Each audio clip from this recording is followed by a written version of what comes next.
So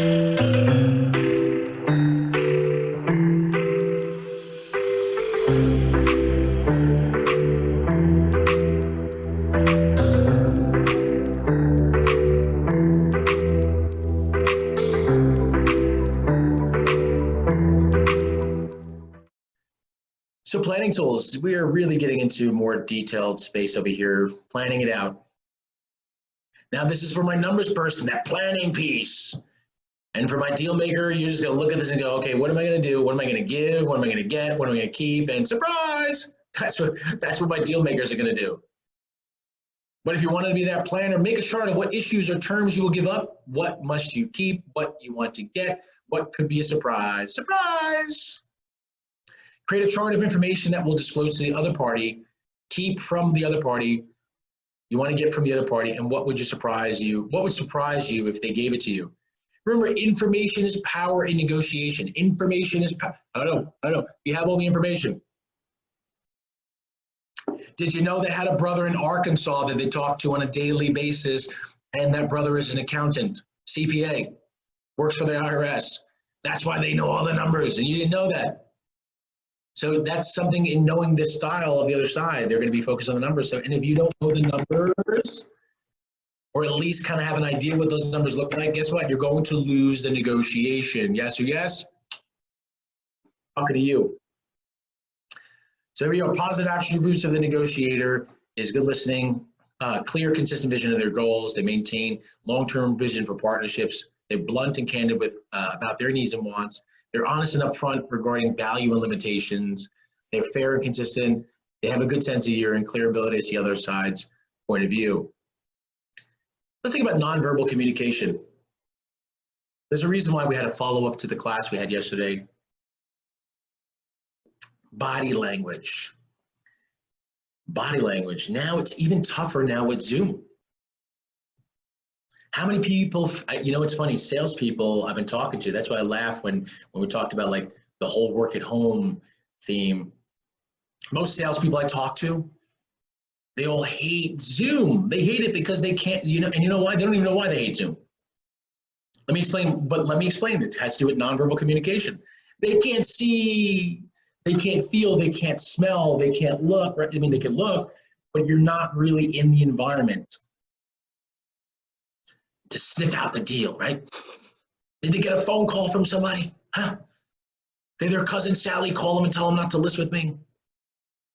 That's the challenge with Zoom. And I know why agents are really like raring to get out there, and I know we're out there now, but raring to get out and just meet people.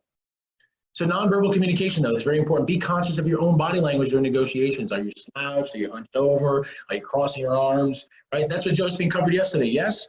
Are you leaning away? Are your arms crossed? Right, so if you're leaning or arms crossed, you're unconvinced, not interested. I can't tell you how many times, guys, I've watched people sit in front of me and they lean back. I'm gonna give away some of my secrets over here. I've watched agents lean back from me and then watch what happens. That means, number one, they're just not interested. Or they're like, something I might have said might have offended them. They're not convinced of what I'm saying, right? They do one of these. Watch, guys. Don't freak out yet, guys. Hands steepled. Hands together with thumbs up. Crossed legs with jiggling feet, right? How many times? Pay attention. Tapping the feet. And even not that overly aggressive. Sometimes you see people tapping their feet, tapping the table. Okay, fiddling with objects. See, fiddling with objects, and I've heard this before, and I know there's some clinical things out there, but with fiddling with objects, they're insecure. It shows doubt. Now, for those that have, medical issues with that, you would do the best you can. I'm not talking to one particular person, obviously. You would do the best you can not to fidget with stuff, because when you fidget with stuff, it's doubt, it's insecurity. Remember that your emotions show on your face.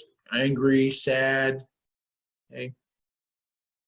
20 years of reading people, 20 years, my friends. So, and part of reading people is I call people out on what I see sometimes as a strategy. Mike, I can't believe you do that. Well, yeah, when you're 20 years of studying this stuff and you love this topic, you start to realize that actually it's all in this communication.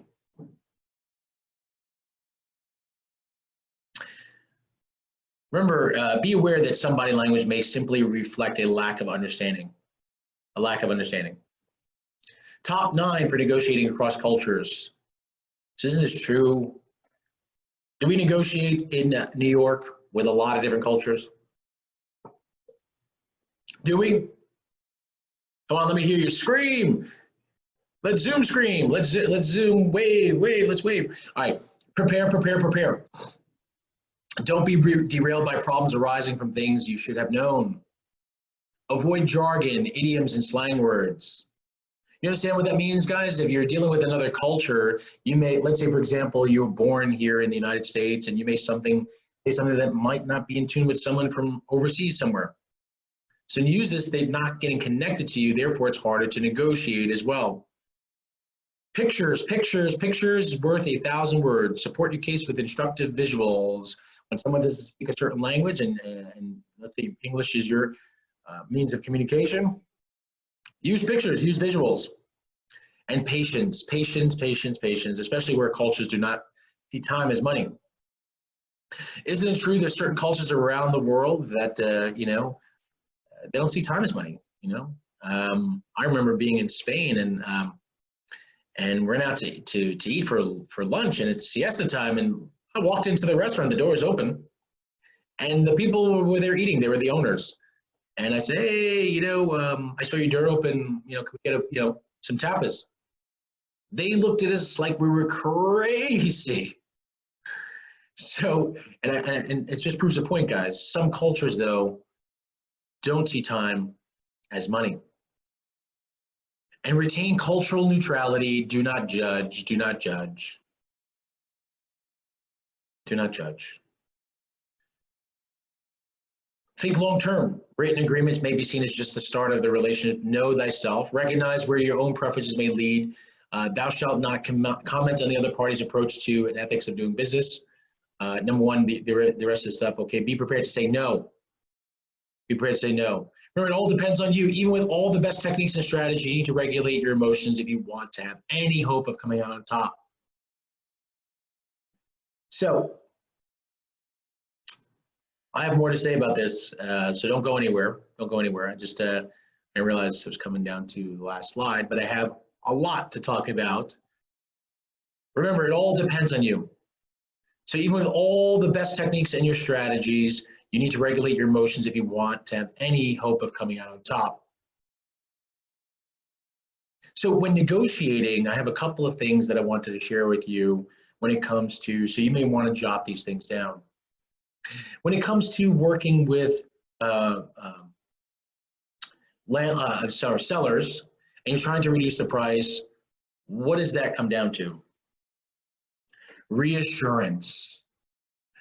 Remember, we have other classes, by the way. Today was getting into the deep version of negotiations. Reassurance. How do you reassure? Data. Data. How do we get data? Whether it's MLS market data, or if it's back office type things like the back office of StreetEasy, the back end of Zillow, the back end of Realtor.com, the back end of wherever we can get to get data.